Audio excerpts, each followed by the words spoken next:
So the second week of Advent is peace. We light the second candle. Peace.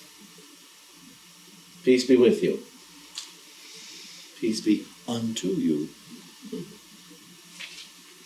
We're going to talk about peace at length in just a moment. But I invite every one of us to invite the consciousness of peace to be awakened in us now, even though we may not know what that means yet.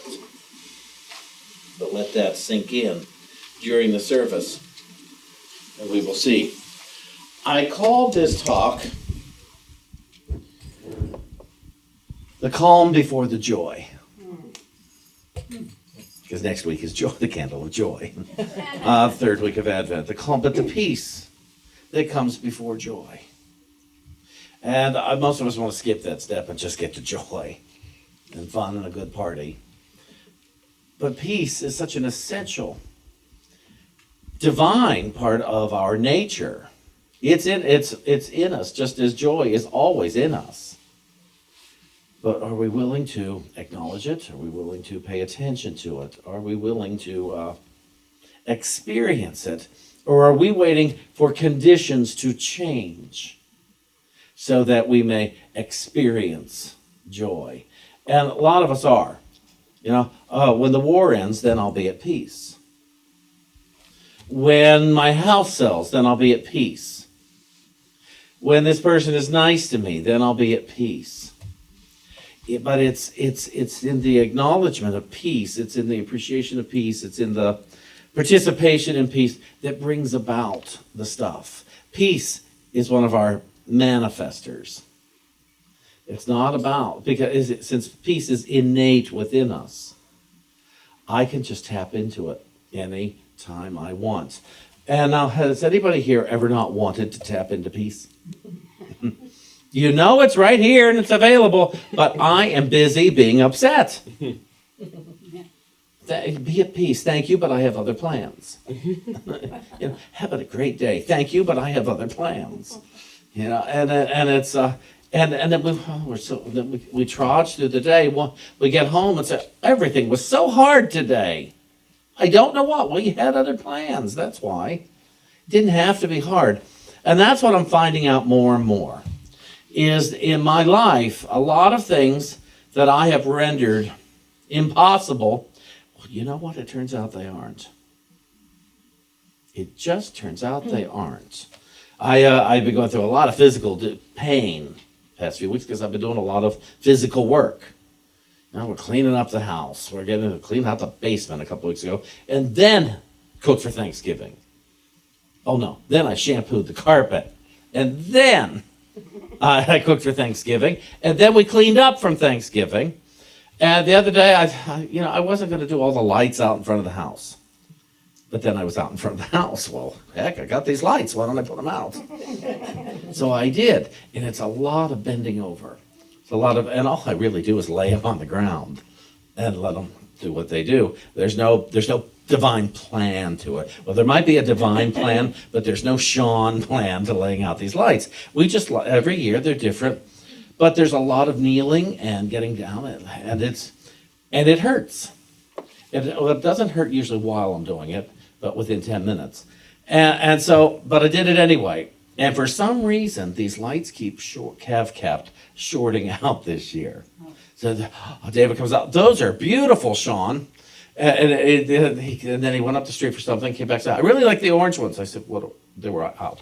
90% of the lights were not on. Something shorted out. So we're tracing.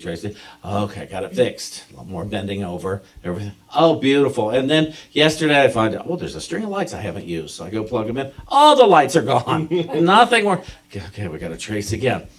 Now, that could have been cause to have no lights for the year at one time, or to just hate my life. Oh, what's wrong with my life? Not only does my body hurt, the lights don't work. Who was against me? Who spirit, listening? And so I did that a couple weeks ago. I kept knocking everything off of my desk and other things as I was trying to leave. And finally, I just said, "Who here wants to talk to me?" Because it was clear something was trying to get my attention. And I never did find out what. It was never specific. But it brought me into the present moment. So instead of being at the car before I even left the office, I was suddenly in the office. And I was here and present. And that was enough for me. So to pay attention to this thing about peace, though, peace is innate within me. I don't have to wait to get the peace. I don't have to wait for Christmas Day for the Christ to be awakened in me. I don't have to wait. I have to enter the present moment. I have to enter the now in order to be present. This way, I'm complaining less, and my legs hurt, my legs hurt. My back hurts, my back hurts. I don't like it. I've not said, woohoo, I was hoping that would happen. I don't, I'll be honest with you. But at the very least, I could say, I could still live my life, even though this is hurting right now. And last night we were at a friend's house for dinner. Suddenly my neck started spasming. And I said, can somebody push on this? Who knows power pressure? And my host did, so they pushed, and I felt much better. And so to pay attention to that, but I want to read a little something here, maybe a lot of little somethings. I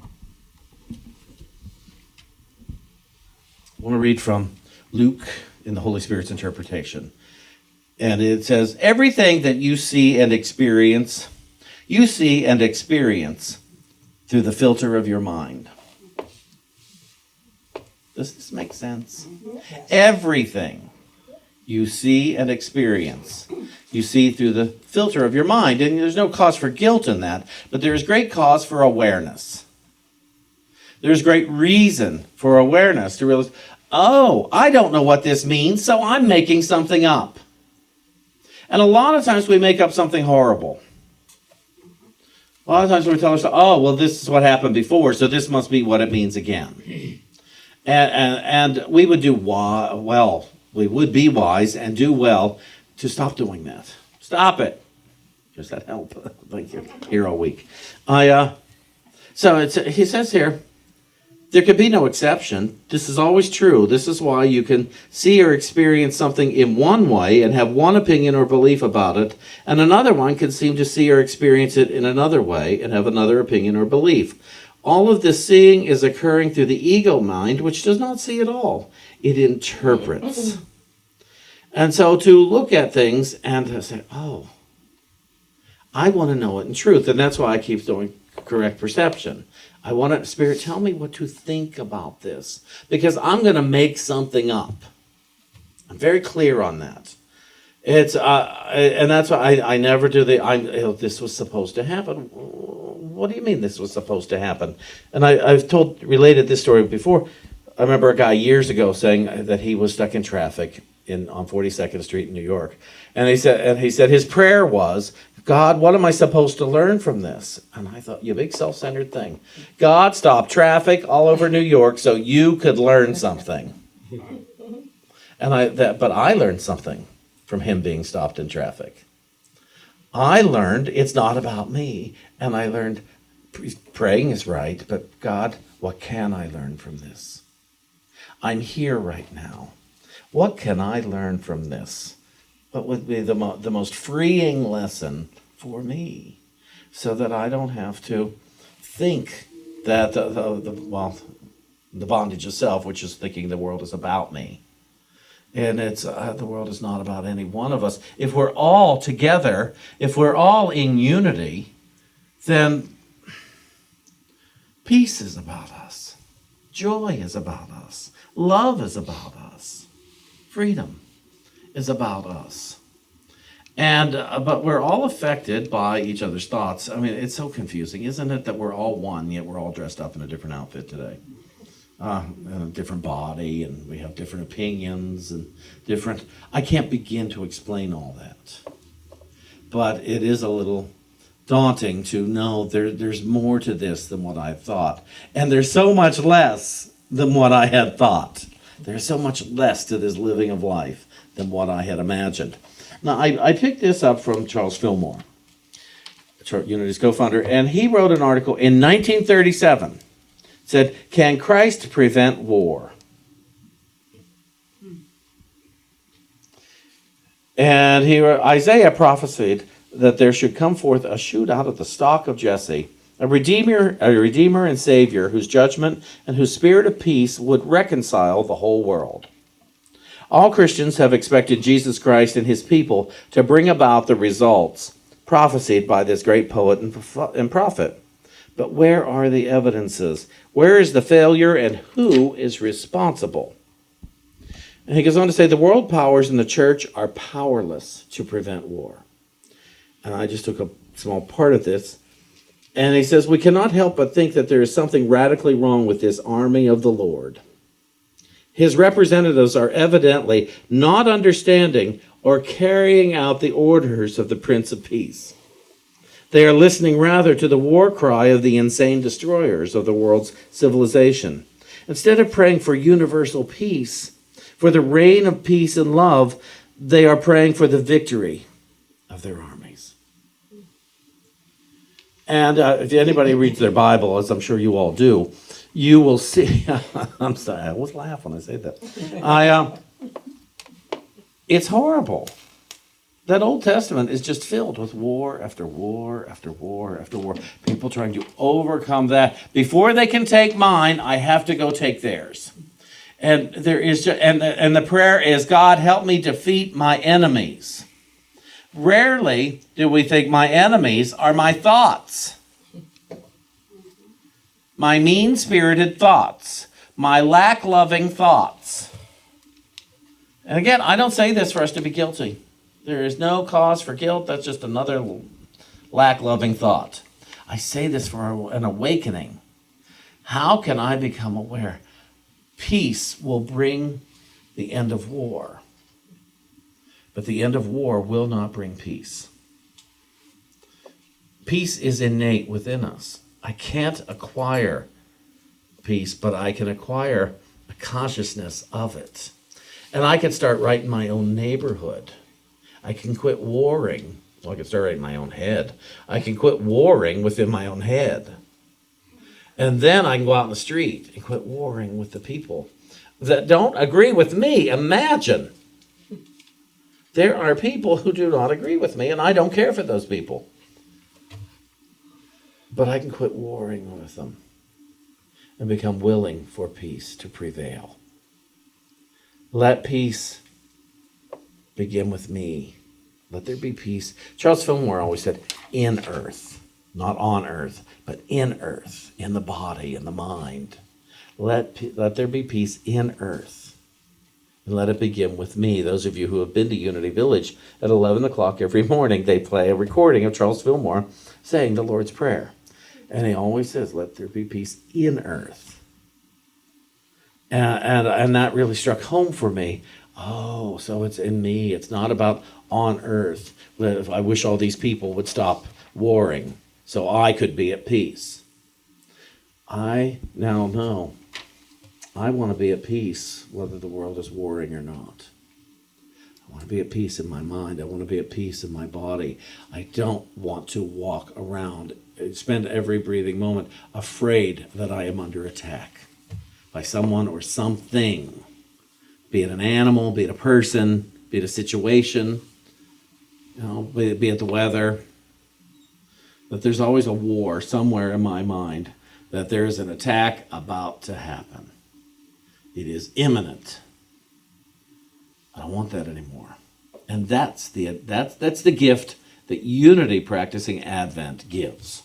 It gives us a chance to remind ourselves of a life filled with spirit. I won't say a spiritual life so much as a life filled with spirit. Conscious life where I'm aware, oh, there is good here. And it's time for me to see it. So I'm willing. I will put down my resistance to seeing the good. Bless you. Kitten. It's like a cat sneezed over there. So, I'm sorry, I did a little sneeze. The Christian church doesn't really believe that peace is possible, Mr. Fillmore said. And he said, in ignorance of the principles which Jesus taught, Christians have worshipped and looked to his personality and told us about his miracles that occurred 1900 years ago. Now, with the millions of ministers, billions of church property, and the largest following of any religion in the world, Christ is not given any place or power as a living presence in any government of the world. Now, I know we're talking about separation of church and state, but what we're talking about is the Christ, not the religion. For me, I remember being in a courtroom. What I have gone blank. What does it say on the back of our In God we trust. In God we trust. I was in a courtroom for a friend a few years ago, and on the back wall there was a huge sign that said, "In God we trust." And I thought, no one has looked at that sign in this room in a very long time. It was all chaos. I doubt it had been dusted in a very long time. It was like, I thought, why is it hanging there? Why is it wasting our time? Except it reminded me to trust in God. And I thought, oh, that's what it's there for Shawn. To see on this particular day, because I thought nobody else is looking at it. Nobody, they're not. Oh, in God we trust. No, and so the trust just falls out the window, and it's like, doggone it. I would like more people in this room to join me, and but they didn't want people out in the back there speaking up about anything, and so I didn't say anything. I love this. They celebrate the birth of Jesus Christ with elaborate displays of loyalty to him and his work. Mention the fact of his birth to the average Christian, and he will associate it solely with the advent of Jesus of Nazareth and none other. Not only is the Christ mind that Jesus brought to light ignored, but the work of Jesus in demonstrating that Christ mind is banished with the claim that Jesus died on the cross and that he went away to heaven. Thus, not only the foundation principles of Christ are ignored, but the greatest issue of all time is overlooked, and that is the overcoming of death and the restoration of life to his body as accomplished by Jesus. And U-nity believes that. So we find that the average Christian does not really believe, as taught by Paul, that Christ should be formed in man, nor does he understand the scientific law that Jesus demonstrated when he restored life to his crucified body. In the face of this impotency of the followers of Jesus to live up to his teaching, is at all strange that the practical men of the world look upon the Christian church as a form of worship, having no relation to affairs of state or everyday practical life. In our daily papers and other periodicals giving the proceedings of our lawmakers, do we find any reference to divine law? It is universally assumed that God plays no part in the affairs of any government on earth. Now let's look at that, because it's not about criticizing. It's about if each of our lawmakers awaken to the Christ within themselves, rather than trying to get you to believe in my church, rather than forcing my beliefs upon others, but exploring one's own beliefs. Do I believe in good for all people? Do I believe that there is life and life more abundant in all people? Do I believe that there is no need for forgiveness in God because God does not judge, therefore I ought not judge? Do I believe? Now that's got to start with me. And then hopefully I will begin to see that principle in all beings. In all beings. But I really need to clean up my own house before I'm trying to clean up yours. You know, I pass this stuff along to you every Sunday, but I'm still working all week long to say, do I believe what I just spoke about on Sunday?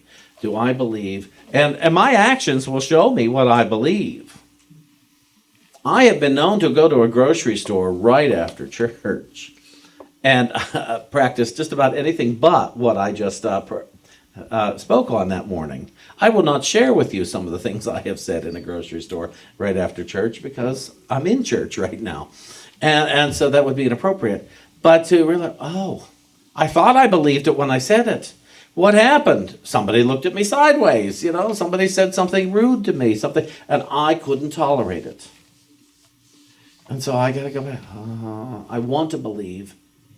I really want to believe. Don't you? Don't you want to believe 24/7 what you say you believe in? Mm-hmm.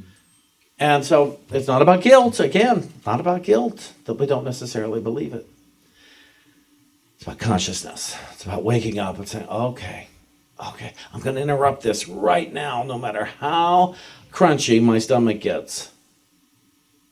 No matter how uncomfortable it is, I'm gonna do it one way or another. And in the past couple of years, I've been working more diligently than I have been. I took a couple of years off from consciousness, and and realized I wasn't happy anymore. And I had been quite happy in the early years of my practitionership. And when I started this job, I was still very happy. And then I started making, you all my higher power, David my higher power, people's opinions my higher power.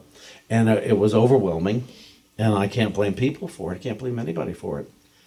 I just have to observe, I made everything but God my higher power. And including shame and embarrassment and people pleasing and all that stuff.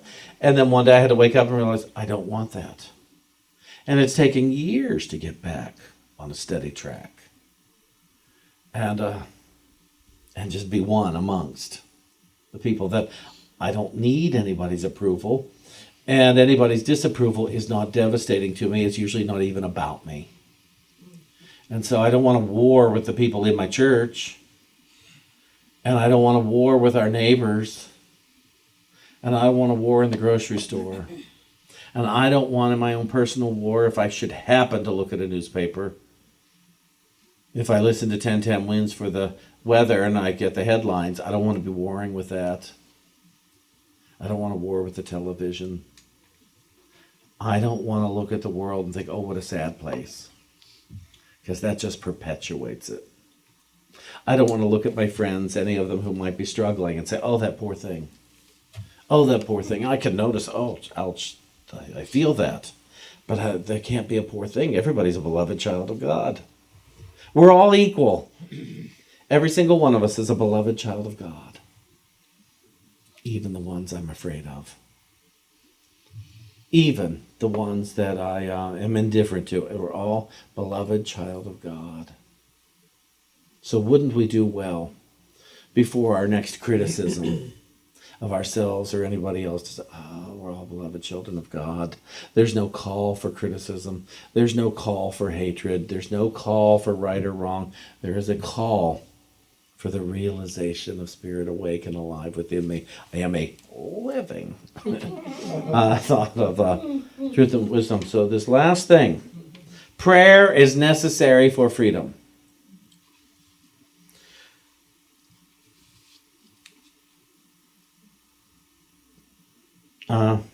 Mr. Fillmore says, the fact is that prayer is not understood. The great majority of persons thinks that prayer is merely asking God for something you want and have been unable to get in any other way. One who has come under the mental discipline covered by the word prayer discerns that it includes the activity of the mental faculties that cannot be described in words. No human language can tell of the connection that takes place on the inner planes of mind when one is in deep meditation makes conscious contact with spiritual light. Prayer is not supplication, a begging God to give things to man. Prayer at its highest is the entry of the ego into a realm of mind that forces that rightly projected change the character of every cell in brain and body. And this kind of language is why I stayed in U-nity. I want to read that last part again. That prayer at its highest is the entry of the ego into a realm of mind forces that rightly projected change the character of every cell in brain and body. It's not trying to change my personality. It is changing my cells. And I thought, oh, that's what I like. Millie, it's in the other closet if you're looking for the key. Well, I can see everything going on here.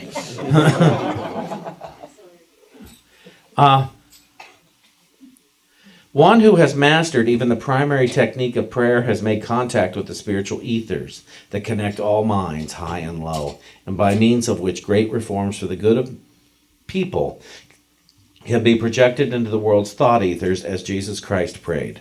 He prayed whole nights. He was not begging God over and over again to do what he asked. Jesus Christ, well, let's understand something. That means Jesus in his awakened state.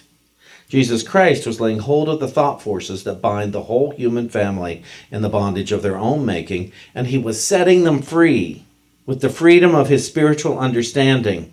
And every being in his prayers might recognize and take advantage of that freedom. It will never be thrust upon anyone without their asking, without the open mind. We're here today because we have a more open mind. We want to know how to live in peace, how to experience peace, how to get to the point of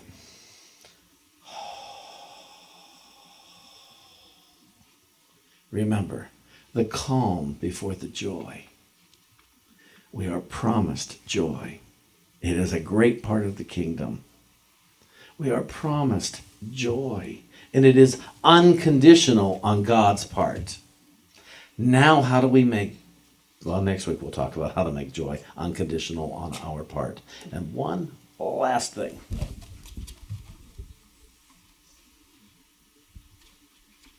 Thessalonians.